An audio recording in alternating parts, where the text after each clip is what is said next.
Always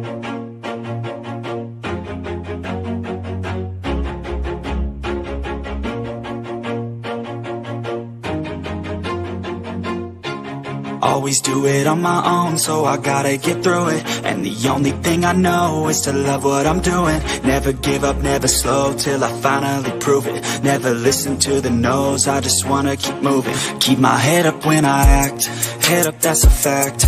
Never looking back, I'ma keep myself on track. Keep my head up, staying strong.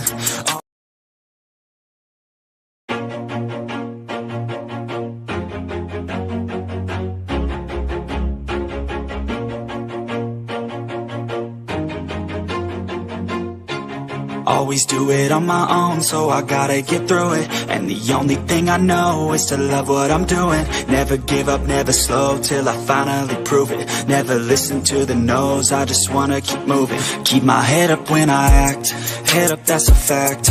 Never looking back, I'ma keep myself on track. Keep my head up, staying strong, always moving on. Feel I don't belong, tell my thoughts to move along. Push myself to be the best, die with no regrets. Live with every breath, see my message start to spread. And I had so many dreams, then you hit your teens. Life ain't really what it seems, try to find out what it means. Always do it on my own, so I gotta get through it. And the only thing I know is to love what I'm doing. Never give up, never slow, till I finally prove it. Never listen to the no's, I just wanna keep moving. Yeah, I put out all this art, it's my only medicine. Yeah, everything I do, I'm just being genuine. Yeah, I'm sick of being screwed, feel my own adrenaline. Yeah, I do just what I do, and I hope you let me in, yeah.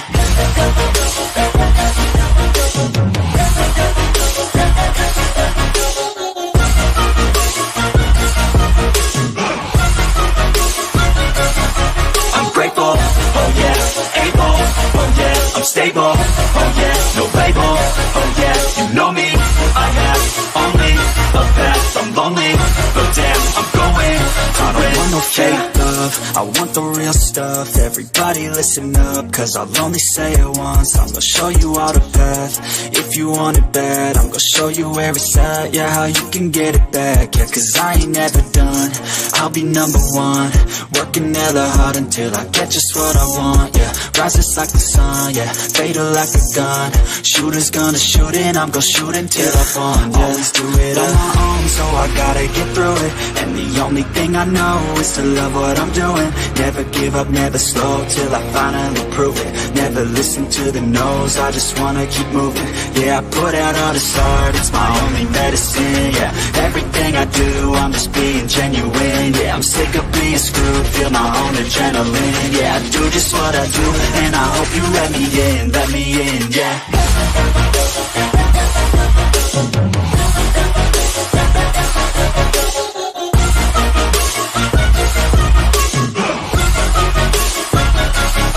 I'm grateful, oh yeah, able, oh yeah, I'm stable, oh yeah, no label, oh yeah, you know me, I have only the best. I'm lonely, but damn, I'm going to win, yeah.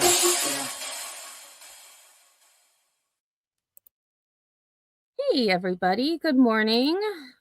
Sorry about that little snafu. I was doing something on my phone and it hit my mouse and stopped the intro. So I need to be a little more careful with that. But I do, as you can see, I do have the press conference up.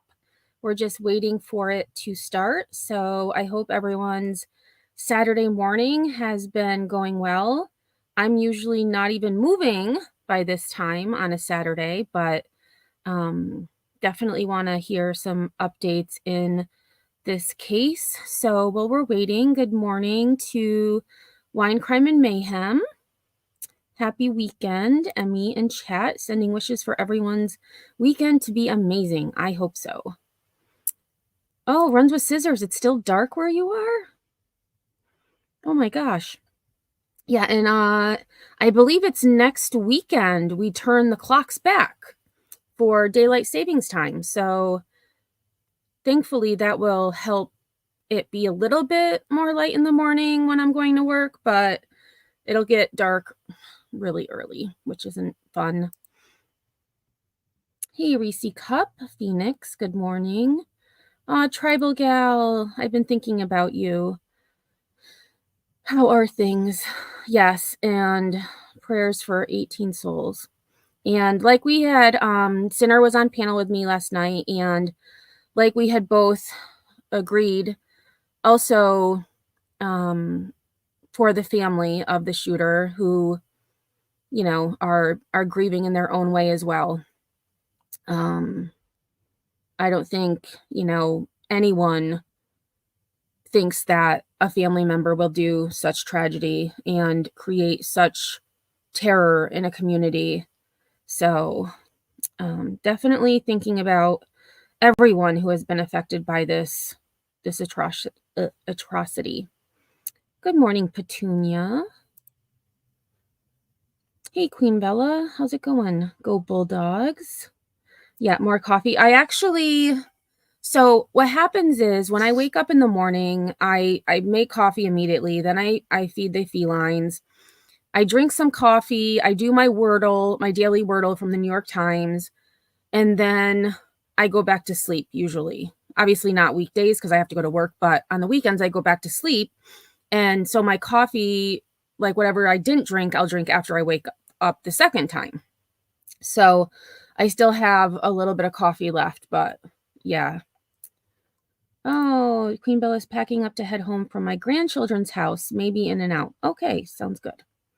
Hey, Spitfire, aka Pookie. Golden Feather, generally Jenny. Cool Gamer, good morning. True Jedi Forever, Dizzy's Dimension. Oh, okay, it was at that point, but now it's a little gray. Yeah, it's really overcast here. It was supposed to be nice today. We're supposed to get rain tomorrow, but it's not, it's a day that makes you stay in, so I need to get some things done before my live later today. Good morning, John. Oh, JLR is getting pushed around by Real Media. I did see that he was live when I was looking to see who was airing the press conference. I didn't click on his link though, but I did see that he was there. So, hey, Rowdy, how's it going? So, yeah, we're just gonna kind of hang out until they start. And once they start, I will minimize and we'll see what new information, if any, they have for us this morning.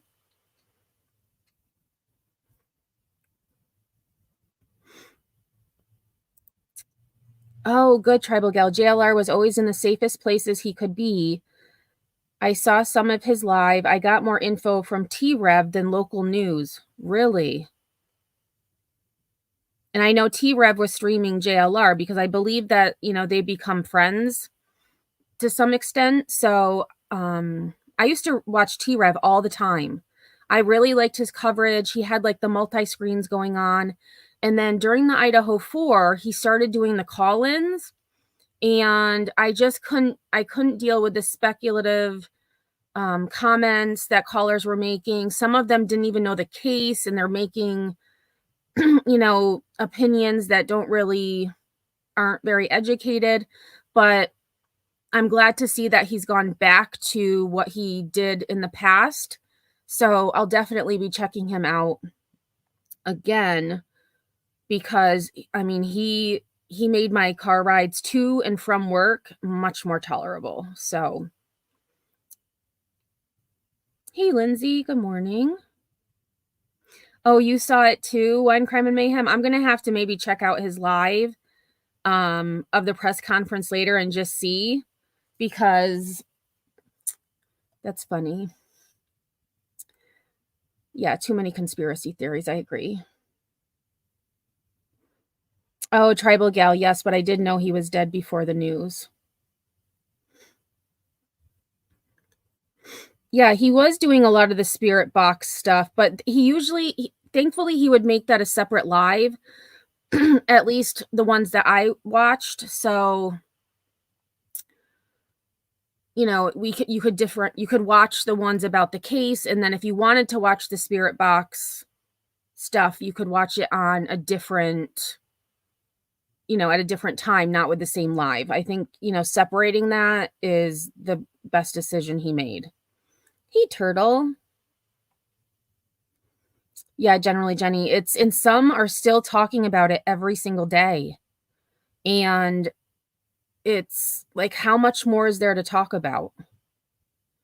I did see, though, that the grand jury indictment was held, so everything will be moving forward.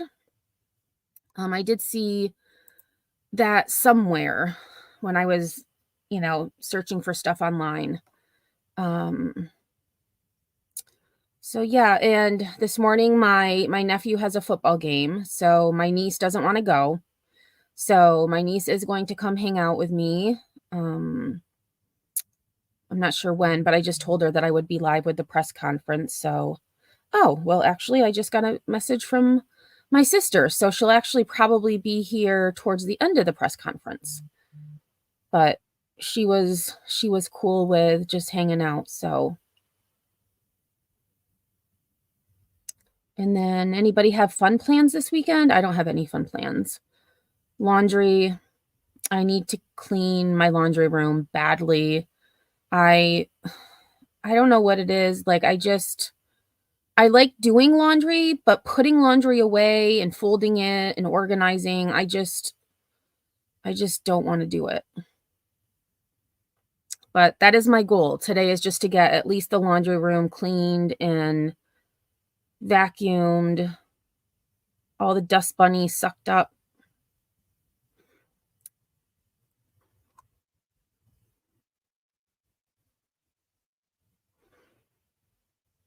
Oh, tribal gal.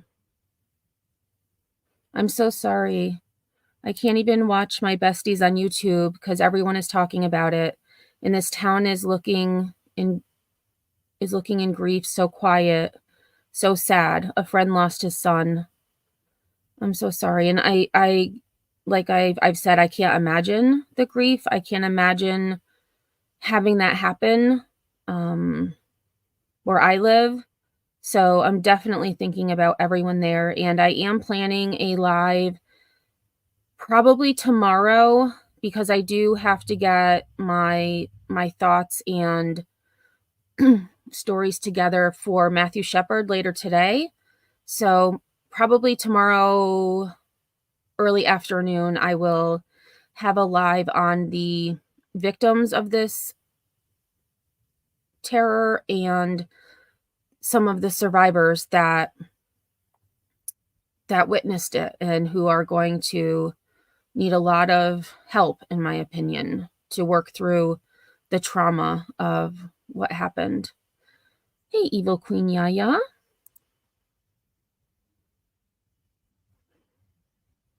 Oh, thank you, Runs with Scissors. They also approved cameras in the courtroom for the trial in Idaho. Okay. Thank you. Yeah, I will say this week, I'm not sure. Well, I was very tired this week after work. And I mean, I know I did lives, but I just didn't have time to really catch up on what I usually watch on YouTube. And this morning, I actually, some of you may have heard of Brad Mondo. He is an exceptional hairdresser. Well, in my feed this morning on YouTube, there was a video about he went to Walgreens and was going to test out certain products that he found there. And so I was like, okay, this is cool.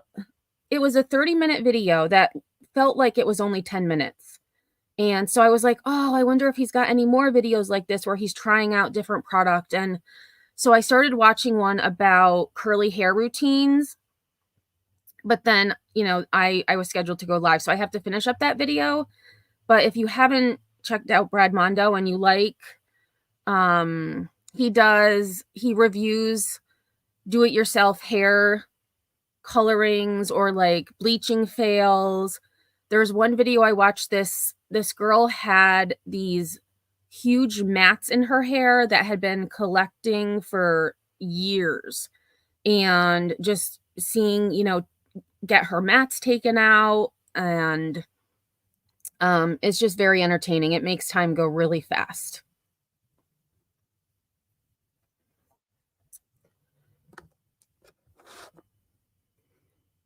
Yep, runs with scissors. I wish I had long enough hair. Oh, and I see they're going to be starting. So let me shush up and unmute. His name, and you know how to spell it. Is that correct? Okay. Oh,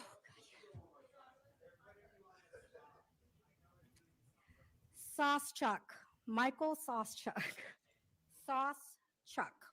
So thank you for the consideration of the deaf victims and their families, we're requesting that the ASL interpreter, who will be here, is in your camera frames. Please do so, because we have people in Maine and throughout the country who are watching this. So thank you very much. Yes, I would love to. S-A-U, oh man, SAUSCHUCK.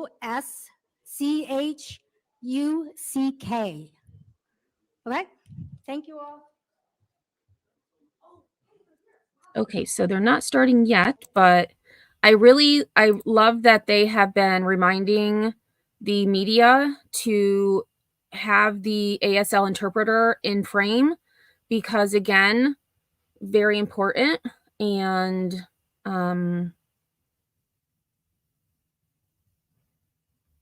reminders are needed sometimes. So we will continue to wait till they start. Hey, Davis fam, listening at work. Well, I hope you have a really good... Oh, CBS 13 is speaking with families. Okay, let me...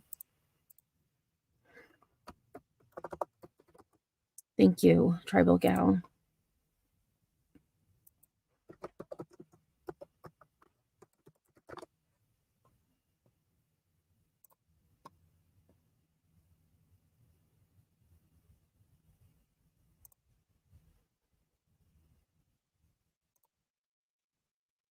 Talking about how the bullets went inside parts of her body and exploded. It's just incredible to hear.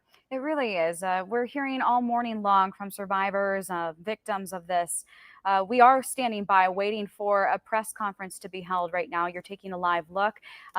You are seeing coverage on CBS 13 and Fox 23, hoping to get updates from where this case stands regarding the Lewiston shooter.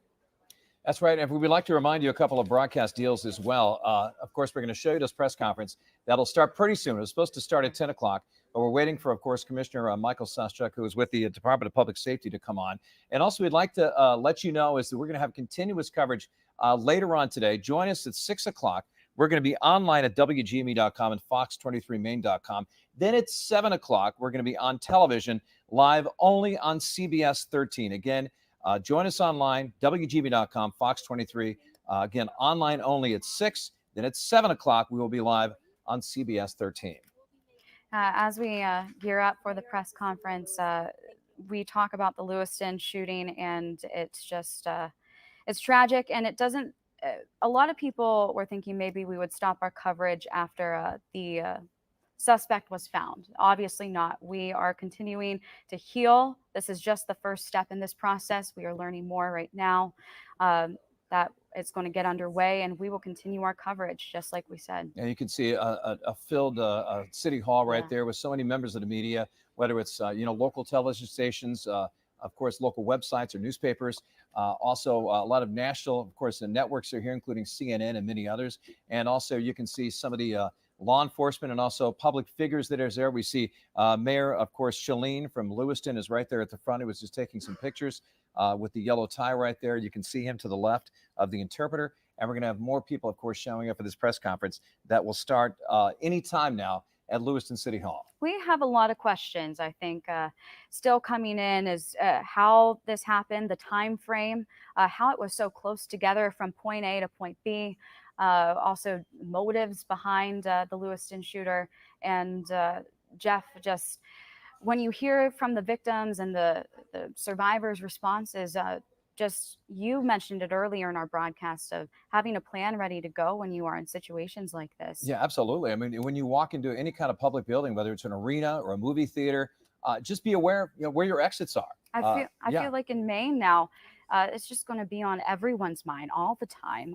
We're going to have to be covering this for weeks, months to come of the impact here from the tragedy that unfolded that Wednesday night. I'll give you an example. Even when you walk into a movie theater, you have your main entrance. Don't forget there's 2 exits at the bottom. We're going to start the news conference now. Here's Commissioner of Public Safety, Michael Sasek, with the latest. U.S. They are grieving and have a right to know the latest information in ASL. Thank you for that. All right. We do appreciate your patience and your professionalism. I know you've been with us now for a few days away from your families, tucked in here with Lewiston, working with us. So we're going to go ahead and kind of focus again on the operational side of the house. It's intended that I'm your only speaker for this morning. I suppose if we do get some Q&A that somebody else I think can answer readily, we'll do that. And we'll do the best we can for you and for the state of Maine and the community here. So I do want to start right at 7:45 last night when Mr. Card was located deceased from a self-inflicted gunshot wound. And that did occur at the Maine Recycling Corporation, and that's at 61 Capitol Ave in Lisbon. And we're going to try to put that right up here on the screen. The audio visual is a little better than the chalkboard we had on day one. So this should show a map, a Google map location of where the Maine Recycling Corporation is located at. And I wanted to show this. This is the primary reason that we're late, because we were trying to get this switched over from Google Maps to something that you could utilize. So when you look at this, there's a triangle here. That stop right there. Yeah, exactly. That triangle is in fact the Maine Recycling Corporation. And if we go down across Capitol Avenue to where that circle is, that's the overflow parking location where he was found deceased in a trailer. So, and I think that's important because we were asked some good questions last night that we did not have the answers to at that point. So that particular location was cleared twice previously, and it was cleared in that triangle. It was cleared where the business is located, and that was cleared by Chief McGee and the Lisbon Police Department and individuals there earlier, and a joint or a combination tactical team later in the afternoon. The owner of that facility did a great job because he was like, this individual knows the property. He could be tucked in the back of one of these trailers because they're full of recycled metal and all this stuff. You could crawl over the top. Well, we cleared the trailers. We cleared trailers that are there on that business footprint. Nobody had any idea that across the street, across Capitol Avenue, there's an overflow parking lot, which is the Recycling Corporation property. So the owner was very diligent to say, well, did you clear those trailers? Well, what trailers are you talking about? So then the follow-up is with the tactical team commanders to say, okay, tell me exactly where you were at. And then they were doing the same thing. We were looking at our timeline. We cleaned trailers. We didn't clear those. Let's go back. So the Maine State Police tactical team ultimately were the ones that located the body within one of those trailers. And this is a tractor trailer style. You picture that 18-wheeler. This is what a trailer would look like. A box trailer is where he was located, right in the back of that. Some of those trailers are locked. Some of those trailers aren't. So he was found inside one of those boxes that was unlocked from the outside. And that you can probably picture that from just your experience on the street, right? You've seen those kind of things before. So that's where we found the body last night. A little bit of updates in that regard. We're going to be there probably through the end of the day, making sure that we process that particular scene. And we'll also be at the bar and grill and the bowling alley probably through the rest of the weekend. We're currently working that now, and we will definitely be working that tomorrow. And at this point, that is heavily resourced by evidence response team members. So ETs are processing physical evidence at those locations. Again, as we've discussed, there's a reason for that. That's a lot of material still there to work with. So we expect that we'll work through the weekend there. I would also just tell you that the behind the scenes stuff is a very intensive manhunt. an incredible amount of resources invested. Once he's located last night, truth be told, we got some people some rest. Hopefully you got some sleep last night. So we sent some people home. They're back in this morning, all in for today. We're going to send them back to get some rest tomorrow. They can see their families and be back in on Monday, the entire team, to include our partners, which I am going to take more time today to make sure that I acknowledge everybody that I can. So they'll be back in on Monday to continue their work, whether it's scene cleanup, continuing to do interviews. Overall, we received 821-ish as of a little while ago, tips and leads. So we continue to work those. The digital tip line, that video tip line that you were so helpful in putting the information out on. Ultimately, we're at 197 of those leads, and that's information that was uploaded to that system. Got about a dozen or so search warrants that are completed, so signed and impounded. Impounded meaning that you wouldn't have access to them at this point. But given the circumstances here, right, because we don't envision a trial of any sort for anybody that's involved here, the release of information I would expect after those affidavits, that impound is pulled, there's going to be a lot of information that's going to be there for you down the road. Again, we'll try to do the best we can today. Now that that piece of this event is done and he's been found, we're certainly able to answer additional questions. Everything we say can be interpreted by a suspect. They just said this about me. I'm going to go do that. And again, based on the violent nature of what occurred here, the traumatic incidents that occurred here in Lewiston, we were certainly concerned right into the last second that we didn't know what this individual was going to do next or where he was going to do it. So we need to be very cautious about that. We also need to be very cautious when you talk about trials, one information. So Mike's at the podium and he said this, and then at trial 2 years later, they say, well, didn't you say this? And now you think this because you found it in a cell phone. All those things, we need to make sure that we're not being prejudicial for trials and for the court process. So again, from our end, about a dozen or so of those warrants, and everybody will continue to work on that. I think there's some additional information that I mentioned I was going to speak to you about today, and that is the addition of a family assistance center. And that family assistance center is going to be located at the Lewiston Armory at 65 Central Ave, right here in Lewiston. So 65 Central Ave. And that's intended to be a one-stop shop kind of thing, one central space for victims and their support persons to gather so that they don't have to make multiple stops for multiple different agencies to seek assistance. Now, this particular location is open for individuals who were present at the shooting site. So whether you were victim, physically stating that you were injured during this event, or you were there and traumatized, in either one of those situations, the Family Assistance Center will be a good spot for those individuals to go. I will say that this is probably, again, common sense, but the media will not be allowed to enter the Family Assistance Center. We want these folks focused on healing, not on, hey, am I in camera? What are people going to think? I don't want anybody to know I was there. So if you could do me a favor and help me out with that, that would be greatly appreciated. Now, that's the Maine State Police are working with the Maine Attorney General's office, the Red Cross, and the FBI Victim Services Division, who have been incredible.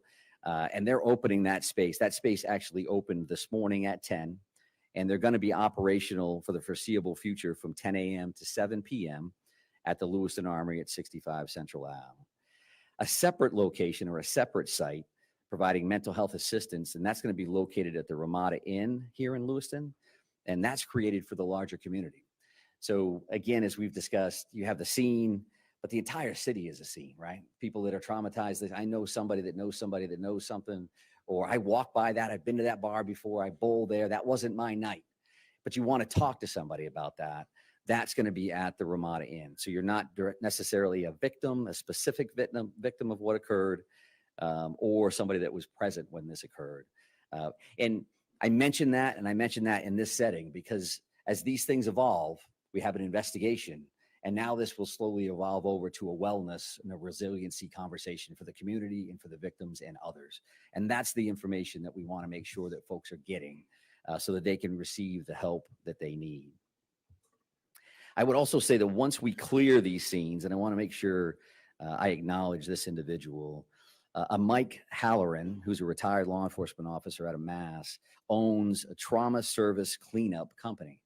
And Mike gives us a shout and says, you know, when you clear those scenes, I'm willing to come up and donate the services of my company to clean all of these crime scenes, which, as you can imagine, or probably can't imagine, is an incredibly traumatic process to begin with.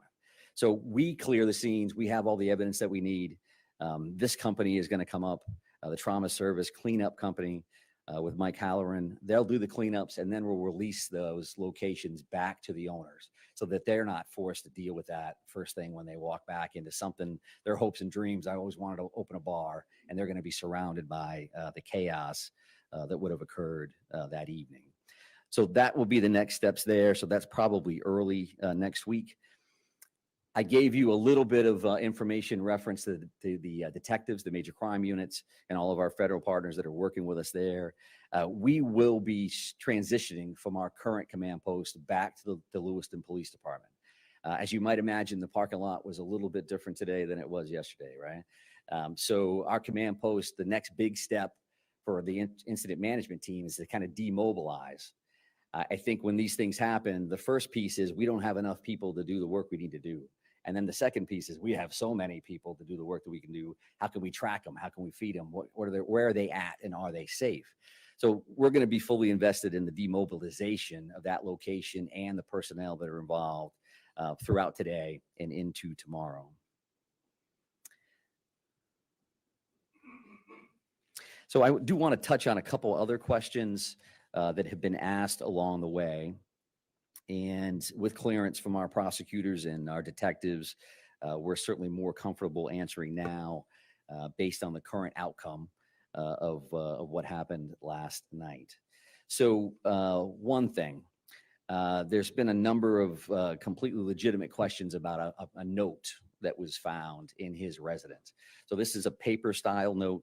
I'm not going to read it to you verbatim, but what it is it's a note to a loved one, and is saying that this is the passcode for my phone. This is the bank account numbers. And I wouldn't describe it as a explicit suicide note, but the tone and tenor was that the individual was not going to be around and wanted to make sure that this loved one had access to his phone and whatever was in his phone. We're working on that now to get into the phone. That's one of those search warrants. That's one of those very specialized skill set that our folks have. And then the bank codes to make sure that that happens. That's not uncommon in suicide situations. You get long notes, you get very set up scenarios, but that's something that you asked about, and I do appreciate that. And again, we can talk about that a little bit more now. There was a firearm found in the white Subaru station wagon. That was a long gun style. I don't not have the make and model. You could ask me, is that an AR-15 or is that a this? I don't know that. But I was asked yesterday specifically, did they find a gun? Did we find a gun in the car? And we did. And that was a long gun. And to my understanding, that was the only firearm that was found inside the car at that time. I would expect, again, based on the investigation and the outcome, that when these impounded affidavits are released, there'll be search warrant lists, and they'll have all kinds of stuff. What did we find, and how many of this, and how many of that? So that'll be much more detailed. So did you find guns in the house? Did you find guns on him? So that is something that we've been asked about, and I wanted to make sure that we covered that as well. Another question that I've had some conversations around this morning. You know, if you talk about, is there a motive here, right? I think clearly there's a mental health component to this. We still need to do some research around trying to get access to certain records and things of that nature. Which again, you could probably imagine is not just as simple as, hey, just calling somebody, hey, can you send me this thing? But what I would say is that based on what I've heard through conversations this morning, I don't see, or I'm told that we don't have access to any forcibly committed for treatment information reference to Mr. Card. Okay. So you can volunteer, as an example, to go to a facility and seek treatment for months on end. But if you're not forcibly committed to seek that treatment, and it's very specific to treatment, right? Not forcibly taken for an evaluation is completely different than treatment. So there are a lot of very specific criteria around firearms, and are you a possessed person or prohibited person rather, and what that looks like. So in this scenario, we have not seen to this point, I have not seen to this point, that Mr. Card was forcibly committed for treatment. And if that didn't happen, then the NICS check, you could go into a firearms dealer who does all of their work, and the background check is not going to ping that this individual is prohibited. And something that's incredibly important for us to say, and for me to say, and I find myself saying it on a regular basis, just because there's appears to be a mental health nexus to this scenario, the vast majority of people with a mental health diagnosis will never hurt anybody. They won't hurt themselves. They're not a danger to the community. Based on percentages alone, there's a bunch of folks in here that have a mental health diagnosis. I know law enforcement officers that have a mental health diagnosis. That doesn't mean they're a danger to the community. We certainly have people that reach that crisis level where that does occur, and we deal with those folks on a regular basis, sometimes through involuntary, forcible commitments, right? And sometimes not. Sometimes there's different levels of that mental health system, and that's a whole different conversation that can be quite lengthy. And I can tell you that law enforcement has been involved at this point for decades and heavily involved over the last 15 years or so. So I think that is the information that I know I wanted to come back and give you. And I would also just say again that there's information that we think we can give lawfully and through our subject experts around prosecutions and all these other things. I may want to tell you something that I can't tell you. And that's just been the nature of the beast here along the way a little bit. I also want to mention this. It's a big deal. I was asked about cooperation of the family at one point. This family has been incredibly cooperative with us. Truth be told, I think the first 3 people that called us to positively identify this individual based on the photos that were released were family members.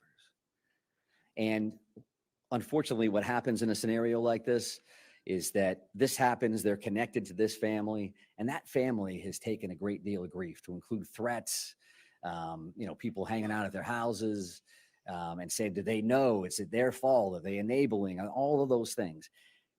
Our investigation would have been incredibly, it would have been detrimental if they didn't come forward immediately to let us know who this individual was. And how difficult a decision is that to make when you've lost this many people? It's not that difficult, but you can imagine that my family member was involved in that traumatic event, and I want to let people know. So that they should be acknowledged in that. Again, I won't specify exactly who the family members were, but as a whole, we found them to be very, very cooperative.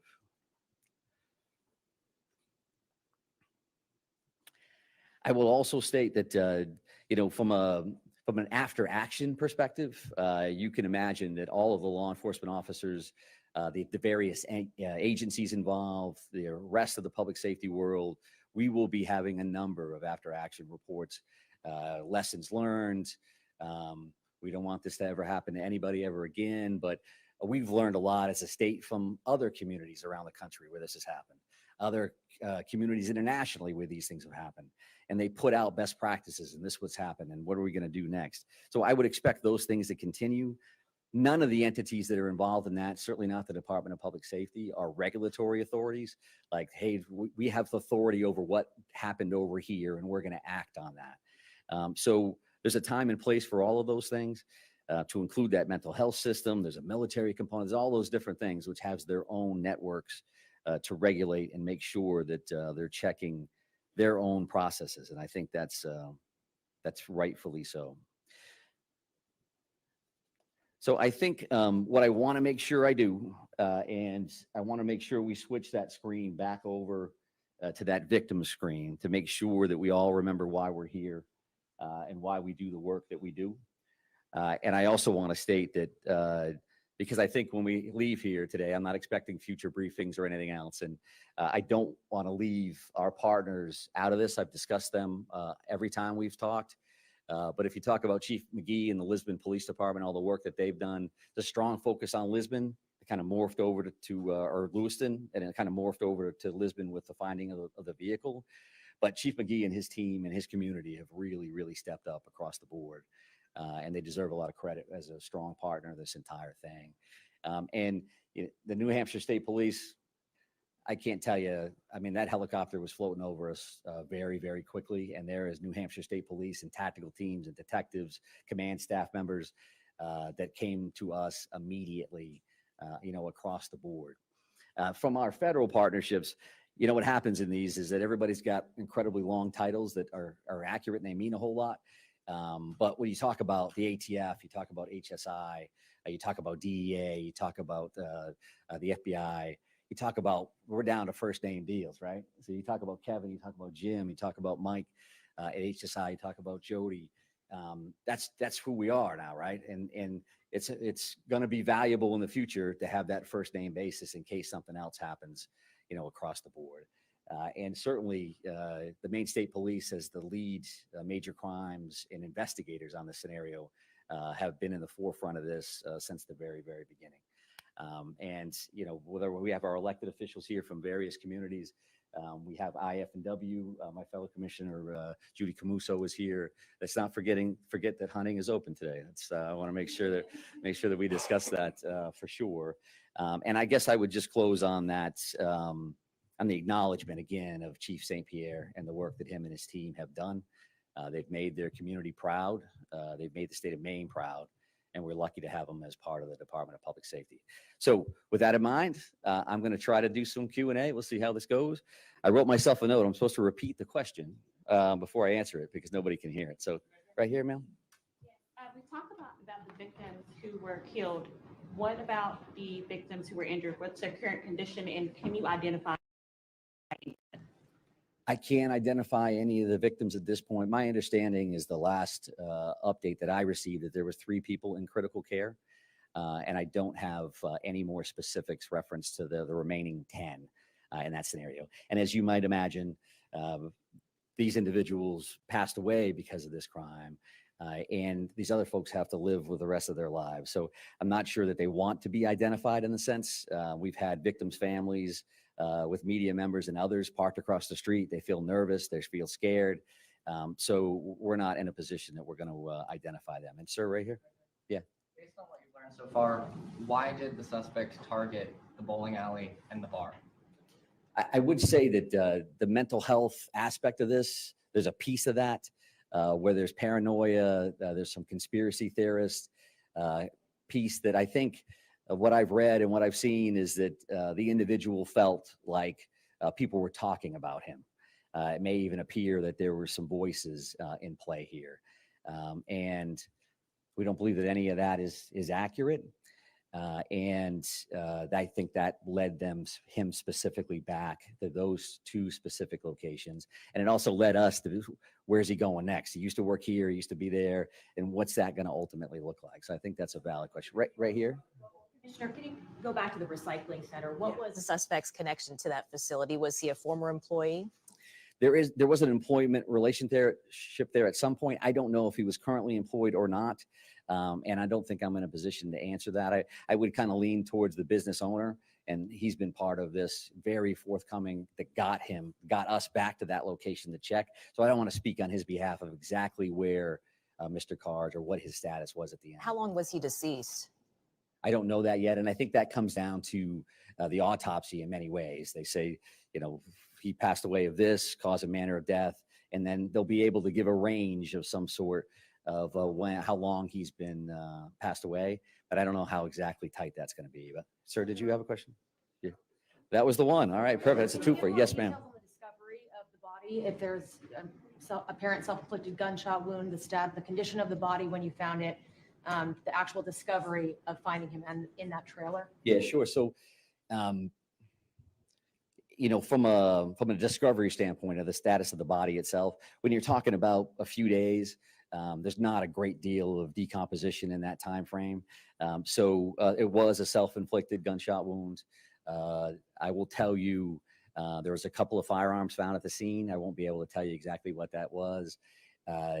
The one picture that I saw looked like he had the same sweatshirt on that he had the picture that we put out at the bowling alley. That's appeared to be the sweatshirt that he was wearing at that time.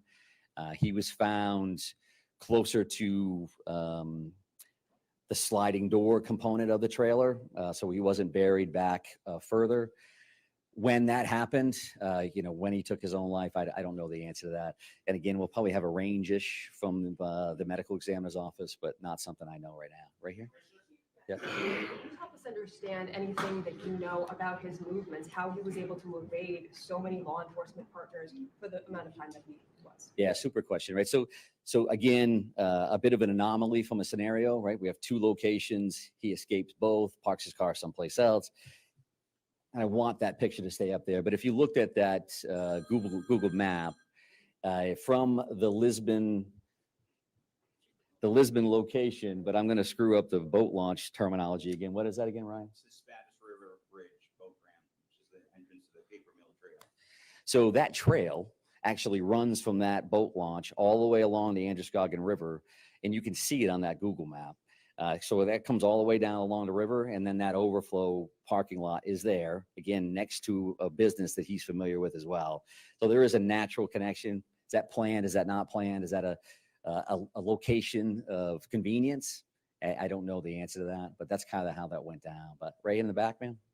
So going back to these maps, so you mentioned previously that sort of triangle section had been searched twice before, Yeah. but he was found in that sort of overflow parking area. Had that area specifically been searched for before? No, it had not. Yes, sir. Thank you very much. You just said, I think, that 2 firearms were found with his body. So can you just clarify, does that mean that in all there were 3 firearms on his person, one found in the car and then 2 on his body? Yes. 1 in the car, 2 on his body. Can you give us any details? The one in the car you've said was a long gun. It was a long gun. It was a rifle of some sort. I don't know. And the 2 the 2 with his body? I don't have that information. They're still working that scene right now, so that's not something I'll clarify for now.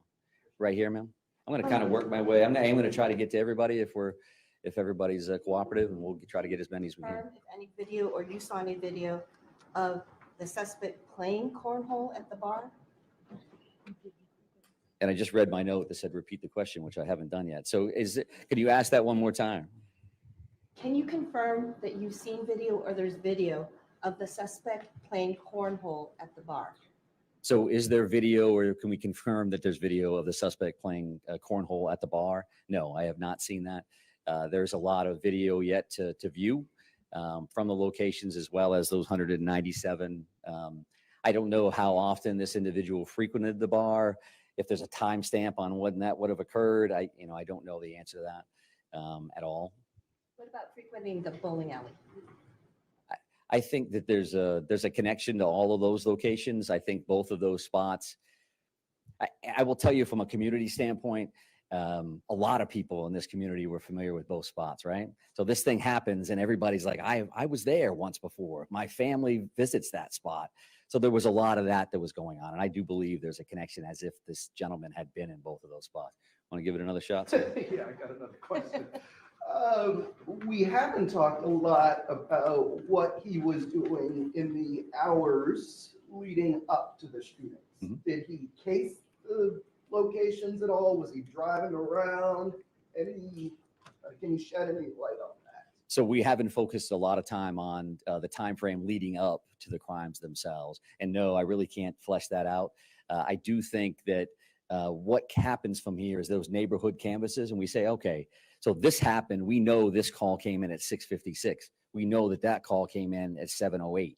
Can we follow that suspect vehicle, that white Subaru station wagon? Can we track that with video in 100 different locations? I've seen those ring cams, convenience store, someplace out front, and then can we time gap that so we know exactly what happened, and then we left this location in that car. We know somehow we ended up at the boat launch. Can we try to figure out what that looks like?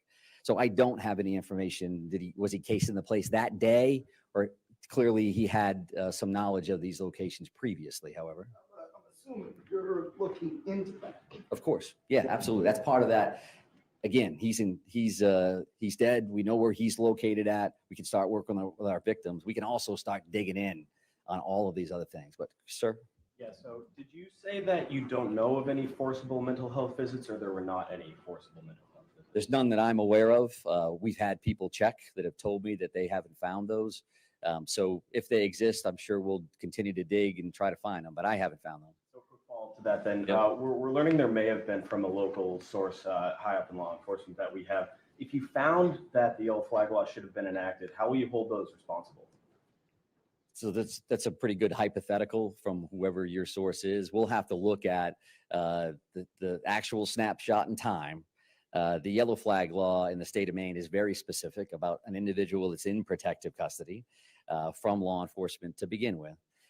And do we have probable cause to believe that they are in possession, they could be in possession of dangerous weapons? So if we meet those criteria, then you can take an individual in for a yellow flag assessment, a weapons restriction order assessment. And at that time, your criteria change from likelihood of serious harm to likelihood of foreseeable harm. There's a little, it's close. Sorry, I guess my broader question would be, will you work to try to prevent things like this from happening in the future, and how might that be? I would tell you that the weapons restriction order in Maine has been utilized 82 times to this point. It went into effect on July 1 of 2020. I know that because I read every single one of those reports and am involved in that process on a regular basis. Just gave a presentation last Friday to a group of social workers to make sure that we're putting that information out there as much as humanly possible. It has been effective to this point, and it's certainly something that we're always looking at. Can we tweak it? Can we make things better? But it has been utilized, and to this point, it is being effective. But ma'am, you had a question? You've talked a lot about the mental health component and being part of his motivation. Is there any other aspect that you can tell us about for possible motive that led to him targeting the bowling alley and then the bar? I think that what we know is we have a lot of work yet to do on phones and technology. Are we going to find a concrete motive that says, this is what I'm going to do and this is why? At this point, we certainly know that there's a strong mental health cloud over this, what happened, the two tragic scenarios at both of those locations. We know that there's definitely a mental health nexus to that. Specifically, is there another reason? When you talking about paranoia, you're talking about individuals in crisis. There's a lot there. What was actually happening versus what they perceived to be happening. So all those things are definitely on our radar. But in the back, ma'am, and I'm going to come up to you. What was the status of your search before you found the body? Did you have other leads leading you to this parking area, or was it just the owner of the recycling center saying, hey, and when did he tell you guys to look in that parking lot again? And then can you also confirm that you believe he walked the trail to the parking lot from the boat ramp? So the two questions there, did we have additional leads reference to the overflow lot where he was ultimately located? And can we confirm that he walked? Number two, we haven't found a vehicle or any other, a bicycle or a motor. There's no other information to lead us believe that there was anything but walking down. I suppose something could happen to lead us in that direction. So there's whatever that is, 800 and something leads and tips. The primary reason that we were back in that location is because, I will say this, from a community policing, from a relationship standpoint, the owner of a business calls his police chief and says, hey, I want somebody to make sure that they're clearing that. That's good cop 101, right? They have an automatic connection with somebody in your community. That's why the additional follow-ups occurred, because we had, again, searched and documented. There's logs and all this stuff about when we were there, who was there, what did they do, which allowed us to do the follow-up work to say, well, did you check across the street? Well, what's across the street? There's a dozen businesses that surround this thing. And nothing that says that's the recycling corporation. So the owner was diligent, and as was Chief McGee, and then passing that information on to the command post and then ultimately being checked. So, sir, right here in the middle. Yeah. I wanted to ask you about the use of canines in that exact location. Were they used to try and pick up his scent before before he was found in that trailer, like just in the days leading up, like he was at the boat location, and he had walked that trail. So were canines used to try and pick up his scent? I don't know the specific answer to that. I would think that they would be, but I don't want to guess. Canines are a standard part of, we lost somebody here, where did they go? We have tactical canines that are attached to those various teams. We have a lot of great dogs that are out there working the streets. So I don't know the answer, but I can only imagine from a best practice standpoint, sure, that of course they would do that. Did you have another question? And I'm gonna. I did. Can you clarify whether you guys have found anything that would confirm that this was premeditated at all? And if you have, then what was it that you may have found? We have not. There's been no additional information. However, we know that there were two specific target locations. He did go one to the other. He ditched his car in a specific spot. Again, maybe we'll find additional information in one of these devices that says, this is what my plan was. All we can do is look at what actually occurred. So there's nothing there. How long was it planned? What did that look like? I don't know that right now. Ma'am, did you have a question about it? Yeah, I just wanted to ask, how exactly did he die? How exactly did he die? So the question was, how exactly did he pass away? And that was a self-inflicted gunshot wound. Is the apparent reason for his death. How did he? I won't give it a specific location, I don't think, for today, but it's kind of moving, ma'am, right here. In terms of the two shooting scenes, are investigators still actively collecting evidence there? I know yesterday you said it could still take a few more days. Any sense in when it could be cleared? Yeah, so I've heard through the weekend at both of those locations, and then we'll transition over to that cleaning and some of that other information that I put out. Sir? You mentioned a dozen or so search warrants that you guys are working with. Can you tell me how many of those have been executed, and if some of them haven't? What specifically are you looking for with each of these?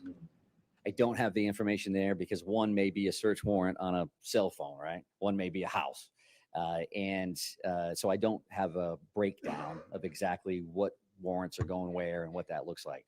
Some of those have been served, some of those we have, and they're kind of in the queue as a part of a punch list. This is where we're going next, and this is what we're doing. Absolutely. We're still working on those. Quick follow-up. I know Lewiston is a small community, but is there any indication that he had a prior relationship with any of the victims? I can't speak to that specifically. I think that would speak to premeditation and something as a motive above and beyond the mental health crisis that we know exists. But all of those follow-ups continue because you have the victims themselves clearly that have passed away, but we're also talking to everybody that he ever knew, right? Somebody he worked with, somebody he was in the military with. What did you know and how and all of those kind of things. So that continues. But sir? I want to get back to the two previous searches. And first, thanks for answering all these questions today. And I think this is important because, I've spent a lot of time in Lisbon, and that community certainly, just from the lockdown and the shelter in place has suffered greatly. And I'm wondering, as you sit here today, do you think something more thorough search could have been done in that location, whether it's surging more resources to that location? Because, I saw the chief out there with his officers on their own doing a lot of these searches. And the question becomes, should have more resources surged into that area, because it seems like this one trail was just missed. No one thought to search it. And we didn't really see a surge of resources into that area until yesterday. There was a much bigger presence yesterday than there had been previously. Right. So I'm wondering if you were thinking about that now, because it did affect this community. People were in tears, just going to the supermarket to shop. It was so difficult for them. Yeah. And I'm just wondering if you're thinking about that at all today. So the question is, do we think now we should have surged additional resources to that area, either those two searches or otherwise?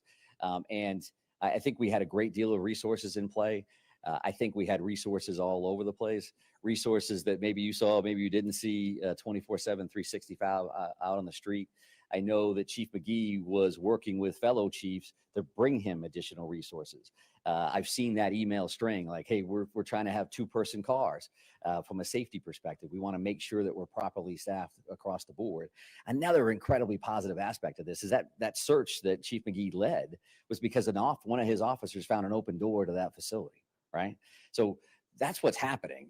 people go to bed, whether they can sleep or not, and all night long, there are police officers crawling through their neighborhoods, looking at these businesses, looking at their backyards, trying to make sure that everybody's safe.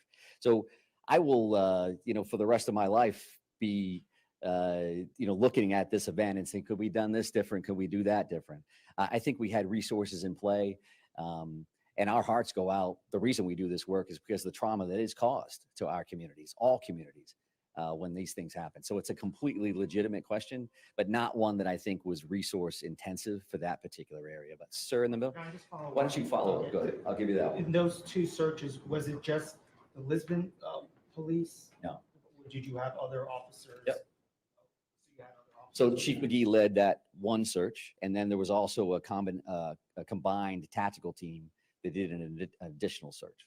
But again, as the reason that we were late and we wanted to put that map up there is because if I told you, they didn't know about the overflow location, I wanted to be able to show you why that is, right? There's a business here, you cross the road, there's this overflow parking lot that I don't think, me personally, would have naturally connected that this business is connected to that. If it's all in the same lot, because these tactical team commanders, as an example, well, did you check trailers? And the answer is, yeah, we checked the trailers that were there. And then the owner, again, being diligent and knowing his property, said, well, did you check those trailers? Which trailers? Well, the ones across the road down here across Central Ave. And the answer was, no, we didn't go over there. That's not what we were there to do. So I think that they did their due diligence across the board. But sir in the middle. So Michael, thanks for your time to answer these questions. I guess two things I wanted to ask you on. In terms of that note, is there a timeline on when you think that may have been written? Was it that day before he proceeded to the shootings? And then secondly, on that trailer, do you think he may have been in the woods and then doubled back there? Legitimately missed, the first time possibly because he didn't check, but maybe he wasn't there? So I think two different questions there. One, reference to the timing of the note, and then how he got to that trailer, when he got to that trailer. All we can say for the note component of this is simply saying that we know when the initial shooting happened. I think as we try to backtrack through his day, which was an earlier question, can we identify where he was at a certain time in comparison to the shooting at 6:56, and then know in the middle. So he must have had it there at some point. Maybe there's a technology piece of this. The phone stopped moving at a certain spot. Maybe there's going to be additional information there. And when he went to the trailer, how he got to the trailer, I would like to think that we're going to get some additional information there, but I haven't seen it yet. And we're going to continue to work it. So yes, right here. Did Mr. Card have any prior interactions with law enforcement in the area in the days, the weeks, the months leading up to this tragedy? Somebody has told me that there was an OUI investigation from like 2007, but I'm not going to go in depth because I don't know enough about that. I don't want to lead you astray or give you the wrong information. And that question was reference to interaction with law enforcement as well as criminal history. But sir. Thank you for taking the time. A question for the ATF. Can you either tell us or tell the commissioner so he can tell us the make and model of each of the 3 firearms that were recovered and whether Card obtained them legally? So I think that the reality is that we'll have that information as part of the search warrants and as part of the investigation. I don't have it right now. That's my failing, not the ATF's. So I won't need the ATF to tell us what the make and model is. We will go to the ATF, however, to say when were these firearms purchased and who purchased them. And we'll know that initial component. That's a standard check that law enforcement do every time that a firearm is involved in an incident or a crime or anything else. I appreciate that, sir, but the ATF is standing behind you. Can they provide that They can give you the information same now? exact answer if you like. Would you like to answer that? So as far as the firearms, I'm gonna, as far as I don't want to misidentify models or makes, but what I can tell you as far as the firearms that have been recovered, that they do appear to be purchased by him. Legally purchased. And was it 10 days before this incident? We have some information that he purchased it, some days before. Yes, some days before. There's been a number of firearms that have been recovered as part of this investigation, and some of them have been purchased very recently, and some of them years and years ago. Yes, sir. Right at that. Yep. Yeah, just a quick question. How many trailers are in that overflow lot, and do you know how many were locked and unlocked by any those 55 or 60 trailers that are parked back there, and I don't know how many are locked versus how many are unlocked. I'm sorry, you had to go through each one of those, and how long did that take to go through it, Chief? I don't know. So I think the reality there is that these officers in the first 3 trailers located him, but the tactical team ultimately located him, and I think that 3rd trailer. But do you have a question here, ma'am? Distance between where the car was found and where the body was found is just about a mile, as you know. Can you talk about when you searched that woods trail and when you twice cleared the business? So I don't know, Chief, as far as you're clear, do you know, you want to step up and answer that? So as far as the trails, we located the car and a perimeter was set up, as you can imagine. And I actually think it's less than a mile, give or take. But you can imagine where that business was that we spoke about tonight. That's a large industrial park. We're not just talking about a small area, we're talking large industrial park. But I can say that there was numerous resources from state police, all the local agencies, all the sheriff's departments across the state of Maine, federal agencies. We had helicopters in the air over that vehicle moments after I arrived, and I was the 2nd officer on scene. I can tell you that we flooded that area with resources. Someone brought up a question about canines. One thing with canines is we don't want to hinder sense.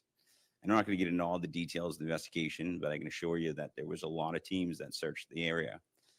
On top of, I'll add one thing, on top of it being an industrial park, numerous different businesses. Obviously, there was one business that we were interested in, and our tactical teams did clear that building at Maine Recycling. And as he pointed out, there was a open door that was found that one of my officers found on the overnights again, and we cleared the building again with several agencies. But I'll just point out this: why this is all going on. We have to also understand everything we do is a methodical approach, and we got to be safe. We got to make sure our officers are safe. But we're fielding hundreds of calls at our comm center. There was also the tip line that I heard today, how many calls came in there.